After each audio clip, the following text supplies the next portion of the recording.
तप अनुमोदना का अवसर जब हमें प्राप्त हुआ है, तब कल परम गुरुदेव ने हमें समझाया था कि हम तप कैसे कर सकते हैं, तप करने के पीछे का हमारा हेतु क्या होना चाहिए। तप करने, जब भी कोई व्यक्ति साधना के क्षेत्र में आगे बढ़ता है, जब भी कोई व्यक्ति तपस्या के क्षेत्र में आगे बढ़ता है, तब व्यक्ति की मनस्थिति कैसी होनी चाहिए, तब व्यक्ति उसके पीछे का हेतु क्या क्या होना चाहिए, वह परम गुरुदेव ने असीम उपकार कर कर हमें समझाया था। गुरुदेव ने समझाया था कि जब भी साधना के क्षेत्र की शुरुआत करते हैं ना, तब व्यक्ति की 4 अलग अलग प्रकार की मनस्थिति होती है। कभी कोई व्यक्ति राग से तपस्या करता है, तो कभी कोई व्यक्ति की मनस्थिति त्याग की होती है, कभी किसी की मनस्थिति वैराग्य की होती है, और कभी किसी की मनस्थिति आत्मज्ञान की होती है। कोई तपस्या की शुरुआत करता है तो कभी कोई राग से भी कर सकता है। जैसे कि यदि नेम भगवान ने दीक्षा दी तो राजुल को भी मन हो गया दीक्षा लेने का। यदि नेम भगवान ने दीक्षा ली तो राजुल को भी मन हो गया। ऐसे ही कभी कभी आपके संसार में भी होता है कि मेरी बहन तपस्या कर रही है तो मुझे भी तपस्या करनी है। तो यह क्या हो गया, राग के कारण साधना के क्षेत्र में प्रवेश हो गया। नेक्स्ट होता है वैराग्य के कारण। किसी को अपने आप ही मोह उठ जाता है कि मुझे कोई वस्तु का, कोई व्यक्ति का कुछ मोह ही नहीं रहा, इसीलिए मुझे त्याग करना है। मुझे कोई खाने के पदार्थ का भी कोई मोह नहीं रहा, बस इसीलिए मुझे त्याग करना है। कुछ ज्ञान ज़्यादा नहीं है, बस मुझे वो मोह नहीं रहा है ना, इसके लिए त्याग करना है। यह हो गया वैराग्य की मनस्थिति।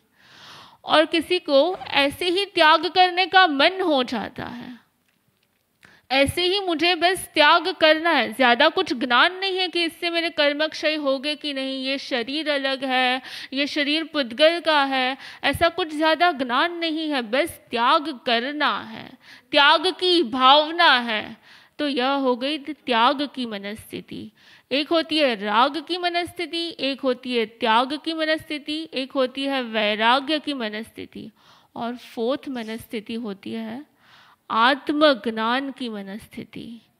आत्मज्ञान से किसी को त्याग करने का मन हो जाए कि मैं और मेरा आत्मा, ये शरीर और आत्मा अलग है, और तप करने से ही मैं अनंत कर्मों को क्षय कर पाऊंगा, तप करने से ही मेरे आत्मा के अनंत गुण प्रकट होंगे, मुझे यह आत्मा की अनहारक दशा को प्राप्त करना है। यह होती है आत्मज्ञान की मनस्थिति। तो कोई राग से साधना करे, कोई वैराग्य से साधना करे, कोई ज्ञान से साधना करे, और कोई आत्मज्ञान से साधना करे, तो यह चारों प्रकार की साधना का रिजल्ट सेम होगा कि अलग होगा? सेम होगा कि अलग होगा? क्या लगता है आपको, सेम होगा? पर्यूषण आ रहा है और मुझे अट्ठाई करनी है। कोई सोचेगा कि पर्यूषण आ रहा है और मुझे अट्ठाई करनी है। कोई पूछेगा कि क्यों अट्ठाई करनी है? तो बस मुझे अट्ठाई करनी है, पर क्यों करनी है? तो लास्ट ईयर मेरी मम्मी ने भी की थी, इसलिए ये टाइम मुझे भी अट्ठाई करनी है। कोई ज़्यादा ज्ञान नहीं है, पर किसी ने किया था इसलिए मुझे करना है। यह सम्यक तप होगा कि नहीं होगा?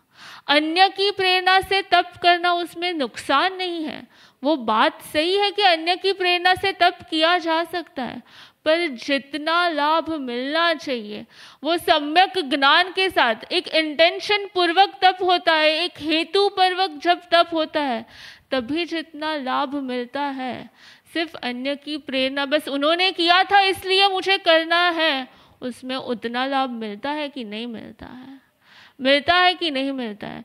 किसी ने किया था, मम्मी ने किया था, मेरी भाई ने किया था, मेरी बहन ने किया था, इसलिए मुझे करना है। यह करेक्ट है कि नहीं? मुझे मेरे आत्म गुणों को बढ़ाना है, मुझे मेरे कर्मों की निर्जरा करनी है, इसलिए तप करना है, इसलिए मुझे तपस्या करनी है। तो राइट क्या है? गुरुदेव ने कल समझाया था कि अज्ञानी होता है ना वह अनुकरण करता है, और ज्ञान होता है ना वह अंतकरण करता है। अनुकरण यानी क्या? कॉपी करना।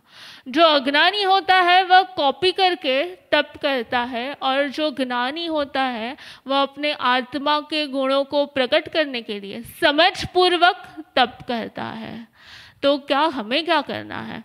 समझपूर्वक तप करना है या सिर्फ अनुकरण से तप करना है? प्रेरणा लेकर, किसी से प्रेरणा लेकर मुझे सम्यक तप करना है। अन्य से प्रेरणा तो लेनी है, पर साथ में मेरे हेतु को क्लियर रखना है, मेरे इंटेंशन को क्लियर रखना है कि मुझे जो तप करना है वो मेरे कर्म की निर्जरा के लिए ही करना है। मुझे जो तप करना है वो मेरे आत्म गुणों को प्रकट करने के लिए ही करना है। कर सकते हैं कि नहीं कर सकते? ऐसा हमारी मनस्थिति को चेंज करने के लिए गुरुदेव ने हमें समझाया था कि जब भी हम तप करें ना, जब भी हम तप करें तब इच्छा के साथ, जब भी कोई तप करता है तो इच्छा होती है कि गुरुदेव के सानिध्य में पारना हो, गुरुदेव मेरा पारना कराए। तो जब तप होता है तो इच्छा के साथ होना चाहिए कि कैसे होना चाहिए? तो गुरुदेव ने समझाया था कि ना यह लोग, इस लोग की भी कोई इच्छा नहीं होनी चाहिए कि मैं ये तप करूँगा तो मेरी ये इच्छा पूरी होगी, मैं तप करूँगा तो मुझे ये मिल जाएगा, मैं तप करूँगा तो सब मेरा जय जयकार करेंगे। ऐसी भी कोई इच्छा नहीं होनी चाहिए, क्योंकि जब इच्छा के साथ तप होता है ना तो वो तप मिथ्या हो जाता है। मिथ्या यानी मिथ्या हो जाता है। जब तप इच्छा के साथ होता है तो वह तप भी मिथ्या हो जाता है। गुरुदेव ने हमें समझाया था।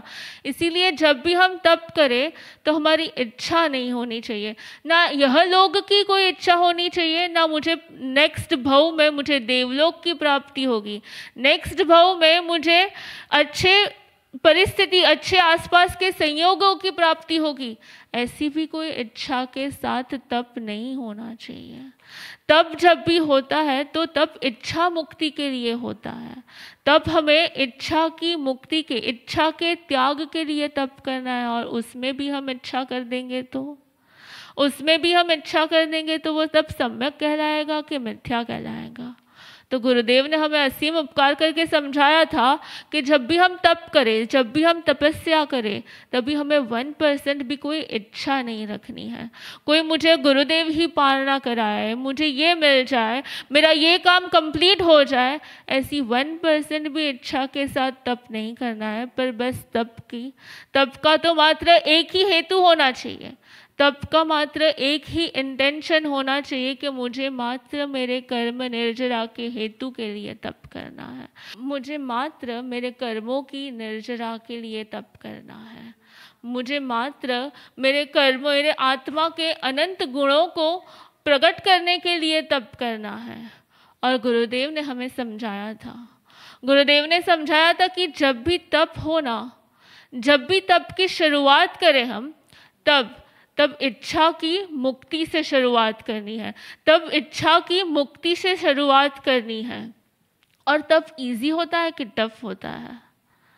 गुरुदेव ने समझाया था कि जब भी तपस्या करने वाले, जो भी तपस्वी होता है, वो तपस्वी की जब सेवा की जाती है, वह तपस्वी को जब शांता पहुंचाने का प्रयत्न हम करते हैं ना, तो कोई भी तप सरल हो जाता है, कोई भी तप सरल हो जाता है जब कोई तपस्वी होता है। और गुरुदेव ने प्रेरणा दी थी कि हमारे आपके घर के आसपास जो भी कोई धर्म क्षेत्र हो, वह धर्म क्षेत्र में जाकर, वह धर्म क्षेत्र में कोई तपस्वी हो तो उन्हें शांता पहुंचाने का प्रयत्न करना है हमें।